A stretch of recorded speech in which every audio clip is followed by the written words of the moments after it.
Selanjutnya kita akan mempelajari komputasi modern.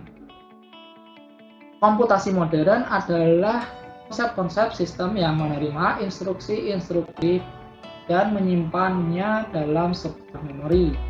Memori tersebut bisa dari memori komputer. Komputasi modern menghitung dan mencari solusi dari masalah yang ada. Jadi kalau komputasi modern ini itu dari instruksi-instruksi tersebut disimpan di sebuah memori. Memorinya merupakan komputer. Dalam perhitungannya meliputi akurasi. Akurasi itu seberapa tepat dia menghitung permasalahan yang ada, seberapa tepat penyelesaian masalah tersebut. Yang kedua ada kecepatan. Seberapa cepat komputasi tersebut menyelesaikan suatu permasalahan. Yang ketiga ada problem volume besar. Jika masalahnya cukup kompleks ya, misal komputasi menghitung simulasi terjadinya suatu gempa, itu kan sangat kompleks. Berarti masalah tersebut dapat dipecah menjadi beberapa masalah kecil agar mudah dipecahkan. Yang keempat ada modeling. Modeling itu cara menggambarkan masalahnya tersebut. Dan yang terakhir ada kompleksitas. Betapa kompleks masalah tersebut untuk diatasi. Untuk jenis-jenis komputasi modern sendiri itu dibagi menjadi 3 macam. Yang pertama ada mobile computing, grid computing, dan yang ketiga ada cloud computing. Mobile computing, mobile di sini diartikan bergerak ya. Jadi komputasi bergerak yang memudahkan berkomunikasi menggunakan jaringan tanpa kabel dan mudah dibawa kemana-mana. Contohnya adalah GPS. GPS merupakan salah satu yang menggunakan model computing ya, model komputasi, di mana dia akan memberikan jalur tercepat dari tujuan yang akan kita saran seperti itu. Diberikan beberapa pilihan jalur tercepat. Misal pun kalau kita bergerak, GPS-nya tetap akan menghitungkan kalau misal kita terlewat dari jalur yang kita ambil, GPS tersebut akan memberikan alternatif rute lainnya. Itu yang disebut mobile computing. Selanjutnya ada grid computing, menggunakan komputer yang terpisah-pisah letaknya namun terhubung dengan jaringan untuk menyelesaikan suatu masalah komputasi skala besar. Contohnya menghitung simulasi cuaca atau simulasi gempa seperti tadi. Jadi untuk grid computing ini ada beberapa komputer. Misal cabangnya yang pertama ada di kota A, yang kedua ada di kota B, kota C, kota D untuk menyelesaikan suatu masalah yang kompleks. Masalahnya dibagi-bagi, si A untuk menyelesaikan masalahnya.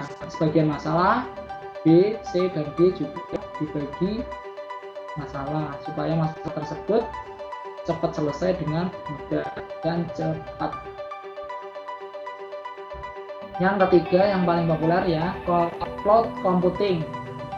Gaya komputasi virtual yang sering memberikan layanan melalui internet, di mana proses komputasi dilakukan secara langsung tanpa menyimpan data tersebut di komputer, namun disimpan di internet.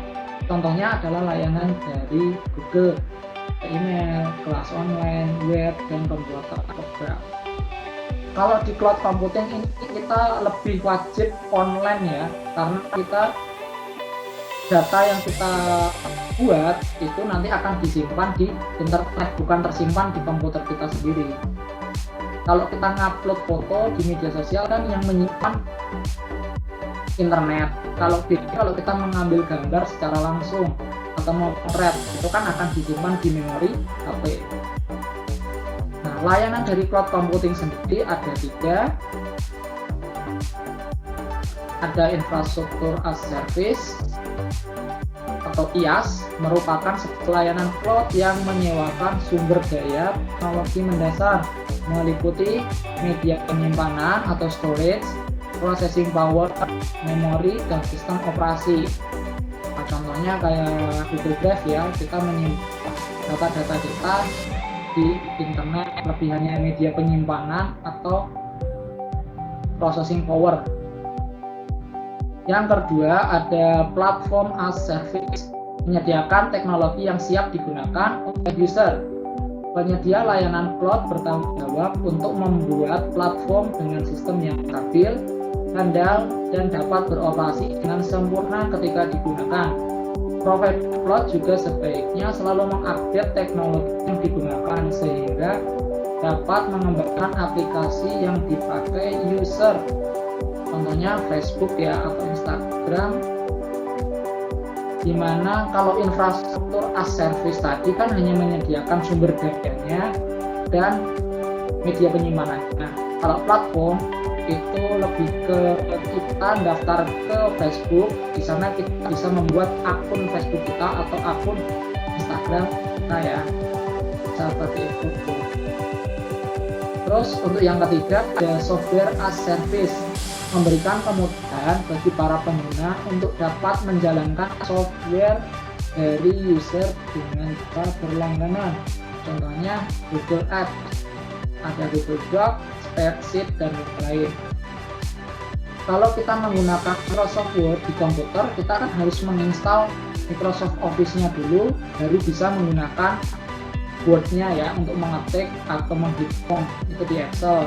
Tapi kalau kita menggunakan software as service, kita cukup terkoneksi dengan internet, kita buka browser, kalau kita akses Google Doc atau Spreadsheet, kita karena sudah bisa mengetik.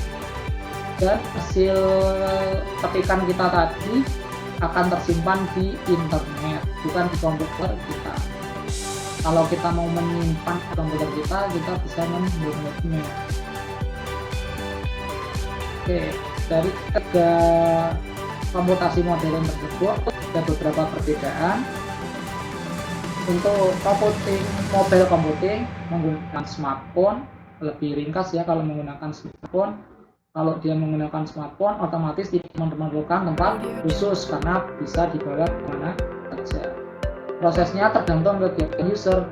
Kalau user tidak melakukan kegiatan, otomatis tidak terjadi proses komputasi. Komputasi tergantung dari proses usernya. Kalau kita pakai GPS-nya, dia baru menghitung jalan. Yang kedua, bit computing. Kalau ini wajib menggunakan komputer karena menghitung suatu permasalahan yang cukup kompleks, dia menggunakan komputer. Kalau memerlukan komputer, otomatis dia ke suatu tempat khusus ya. Dan yang terakhir yaitu memerlukan server akses atau sumber daya. Tidak memerlukan akses mengakses server mana supaya dia dapat melakukan suatu komputasi.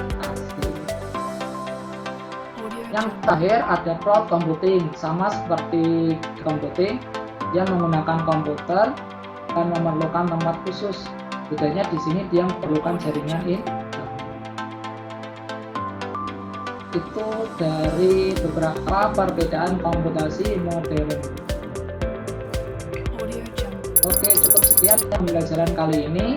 Apabila masih ada pertanyaan, silahkan tulis di komentar atau langsung di chat di grup WhatsApp kelas. Nah, kurang lebihnya mohon maaf. Wassalamualaikum warahmatullahi wabarakatuh.